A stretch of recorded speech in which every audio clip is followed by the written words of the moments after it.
lampu-lampu, sudahlah kita cek semuanya bahwa mobil ini sudah siap untuk dipakai jarak jauh alias mudik. Sebelum kita berangkat,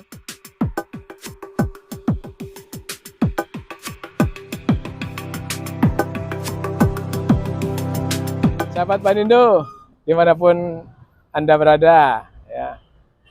Kali ini saya mau memberikan tip-tip, cara-cara bagaimana merawat kendaraan sebelum untuk dipakai di perjalanan jauh atau untuk mudik, ya.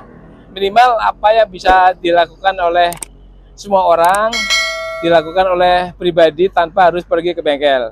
Minimal hal-hal yang sifatnya prinsip, yang kadang-kadang mobil ini akan menyusahkan kita kalau mobil ini akan bermasalah di tengah perjalanan. Ya, yuk kita lihat penjelasan saya agar bisa dipakai di teman-teman semuanya. Yuk kita cek di ruangan mesin terutama. Kita buka kap motor. Ya, kita pertama kali lihat ini ruangan mesin ya. Ya, pertama kita lihat oli mesin dulu ya pertama ya. Ya kalau mesin pertama kali adalah oli mesin ya. Olinya harus cukup ya, diganti kalau perlu, kalau udah hitam diganti ya. Ini oli mesin, kemudian oli rem, kemudian oli rem. Ini oli rem ini penting ya. Kalau oli rem kurang ini bahaya banget. Oli rem kurang ini bisa fatal, mengakibatkan rem tidak berfungsi atau blong. Oh ini sangat bahaya, ini minyak rem penting ini ya. Nah, kemudian sistem pendingin ini. Sistem pendingin ini penting banget, bukan hanya penting tapi sangat penting karena ketika terjadi kurang airnya maka akan terjadi overheat, panas. Nah, saya punya pengalaman ini, lagi mudik ternyata airnya habis, akhirnya mogok di jalan. Waduh, menyusahkan, jangan sampai terjadi. Nah, untuk di pendinginan ini pertama air radiatornya kita harus cek ya, air radiator itu harus cukup. Air harus cukup, kemudian periksa selang-selangnya, selang-selang ini tidak boleh rembes atau udah nggak kenyal atau keras.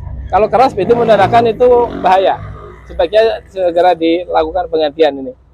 Ini selang ini ada selang atas, selang bawah ya di sana, tapi ini sebagai contoh saja, ini masih layak pakai, jadi ini kalau udah nggak layak, sebaiknya segera diganti. Kemudian periksa tanda-tanda kebocoran. Biasanya kalau radiator itu ada bercak-bercak putih, ya seperti bekas kapur atau sabun gitu.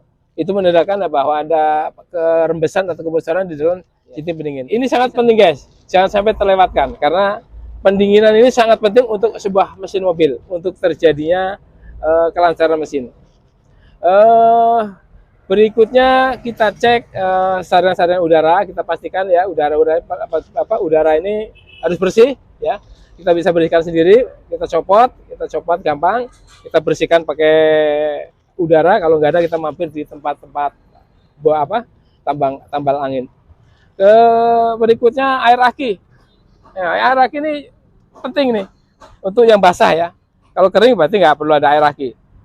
Cek, pastikan tidak boleh ada terminal kendor ya, nggak boleh ada terminal kendor. Kalau terminal akinya kendor ini sangat bahaya karena bisa menyebabkan starter tidak terjadi atau kek tidak bisa starter, ini nggak boleh. Untuk cek kondisi aki ini sebetulnya harus pakai alat ya, harus pakai alat. Kalau pakai alat itu bisa ketahuan itu masih berapa persen, tapi bagi sahabat-sahabat semuanya bisa ngecek secara manual. Sebagai contoh, starter 3 kali dengan pakai lampu beban, dengan beban lampu, kemudian di starter 3 kali. Kalau 3 kali tidak kuat starter, maka itu menandakan ciri-ciri baterai sudah mulai lemah. Ini segera diganti, karena ini sangat bahaya ketika tidak kuat starter di jalan macet atau di pertengahan jalan yang tidak ada orang. Ini sangat bahaya. Ini salah satu tip untuk di aki ya. Kemudian periksa oli gigi ya, oli gigi juga penting. Dan yang paling penting tidak ada rembesan, bocor-bocoran, tidak ada rebes oli, rebes minyak rem, power steer ya. Ini ada power steer ya. Ini nggak boleh ada rebesan karena kalau rebes oli ini sangat bahaya ya. Berikutnya wiper, air wiper nih ya. Air wiper ini juga penting karena kalau pas hujan atau hujan kecil akhirnya wipernya kotor, tidak bisa melihat perjalanan jauh-jauh sehingga bahaya. Nah, ini sangat penting, air wiper harus selalu diisi ya. Nah, ini kemudian selanjutnya jangan lupa cek kaki-kaki. Kaki-kaki itu ada rem, ada tirot, ada bearing, ada laker, ada fleksibel link stabil atau pusing-pusingnya. Kita periksa ya, kita dengan cara didongkrak, kemudian kita cek tirotnya ada yang oblak atau tidak.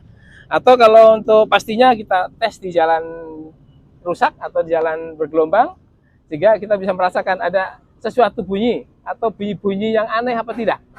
Kalau ada bunyi yang aneh atau tidak nyaman, maka kita harus segera periksa ke bengkel atau minimal kita dongkrak apa yang kendor. Kita cek pasti ada ketahuan ya. Di dalam kaki ada satu rem ya. Rem ini penting banget guys. Ya. Rem ini penting karena kalau nggak ada kampas rem maka nggak bisa berhenti. Ini bahaya. Nah, ini saya tunjukkan rem yang masih bagus dengan rem baru dan rem bekas ya. Ya ini salah satu contoh rem yang sudah tipis, sehingga ini kalau dipaksakan berangkat mudik ini sangat bahaya. Coba kita bayangkan, kita bandingkan dengan kampas rem yang masih baru ya. Kalau baru nih ketahuan ya. Kalau baru itu masih utuh, masih tebal, masih mulus. Ini adalah contoh kampas rem yang masih baru yang masih layak atau memang harus dipakai. Berbeda dengan kampas yang sudah usang atau udah habis. Ini udah besi ketemu besi sehingga tidak bisa terjadi pengereman. Nah, ini bahaya. Oleh karena itu ketika mengetahui ada kampas rem harus segera diganti. Kemudian cara memilih kampas rem. Ada sedikit tip bagaimana cara memilih kampas rem ya. Kampas rem ini kalau mau bagus pasti yang ori ya. Ori. Kalau yang ori pasti bagus. Tapi ada harga, ada kualitas. Kalau kualitasnya bagus pasti harganya lumayan mahal ya. Tapi jangan khawatir. Di luaran banyak kampas rem atau material lain yang merek lain. Tidak harus pakai merek ori. Kalau mau bagus pakai orinya ya. Tapi kalau mau pakai yang merek lain bisa dengan merek-merek tertentu ya. Kita nggak perlu sebutkan merek. Tapi bukan palsu ya. Berbeda dengan palsu. Palsu beda. Nah, palsu ini di kardus tertulisnya contohnya Toyota. Tapi ternyata barangnya bukan Toyota. Itu namanya palsu. Itu palsu ya. Tapi kalau merek lain beda.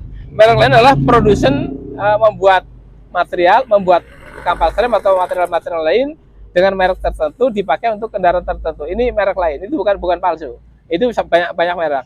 Tapi bagi sahabat-sahabat yang pengen tahu bagaimana mencari spare part yang murah, bagaimana mencari spare part yang tidak mahal tapi berkualitas, bisa berkonsultasi di Bandino Otomotif. Insya Allah akan ketemu solusinya. Ini bagaimana cara ngecek rem. Tidak kalah pentingnya adalah untuk berikutnya cek lampu-lampu ya. Semua lampu. Lampu depan ya, jangan sampai ada yang redup atau kurang terang. Ya, ini akan membahayakan perjalanan ya. Kedua, fog lamp juga harus nyala karena ini sangat berpengaruh pada jalan yang berembun ya, atau saat hujan ini penting, nggak boleh mati nih fog lamp. Kemudian lampu belakang ini penting karena kadang-kadang kita lalai untuk ngecek lampu belakang. Tapi kalau lampu belakang ini ketika mati membahayakan orang lain ya. Kalau orang lain bahaya, nggak lihat kendaraan kita, maka bisa terjadi yang tidak kita harapkan atau numbur bagian belakang kita. Ini jangan sampai terjadi ya. Setelah kita periksa bagian luar, ruangan mesin sudah, ruangan lampu-lampu sudah, kita beralih ke ruangan dalam ya. Pastikan AC normal gitu ya. AC harus normal, dingin sehingga kita nyaman saat berkendara sehingga kita nggak terjadi kepanasan ya. Untuk AC mudah guys ya, cek ya, ada filter di sini. Filter AC kita cukup mudah dibuka lacinya, di dalam itu ada filter AC. Cukup kita bersihkan sendiri tanpa harus ke bengkel. Ini di AC. Nah, kemudian indikator. Indikator harus normal semua supaya kita memudahkan di dalam perjalanan, baik lampu sen ataupun lampu indikator-indikator lain. Ada juga lampu interior, jangan sampai ada yang mati. Spion guys, ya spion ini. Spion itu nggak boleh ada yang samar-samar, harus jelas, ya. Baik spion samping, kanan kiri atau spion dalam, ini harus jelas. Supaya kita bisa melihat berkendara yang di belakang kita, baik yang di arah belakang lurus maupun di belakang samping. Jika kita ketika kita menyalip, kita jelas mobil-mobil yang ada di sekeliling kita. Jadi itu kira-kira yang perlu diperiksa.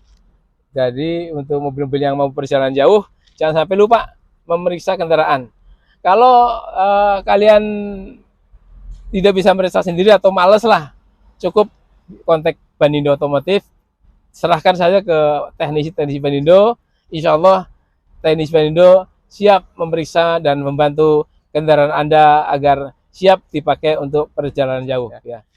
Alhamdulillah guys, setelah kita melakukan pemeriksaan bagian luar, bagian dalam, bagian lampu-lampu, sudahlah kita cek semuanya bahwa mobil ini sudah siap untuk dipakai jarak jauh alias mudik. Sebelum kita berangkat, ya, marilah kita berdoa agar di perjalanan kita dilindungi oleh Allah Subhanahu wa taala. Bismillahirrahmanirrahim. La haula wala quwata illa billahil aliyyil azim. Subhanalladzi sakhkhara lana hadza wa ma kunna lahu muqrinin wa inna ila rabbina lamunqalibun. Wassalamualaikum warahmatullahi wabarakatuh.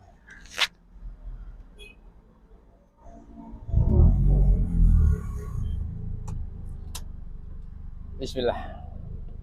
Assalamualaikum.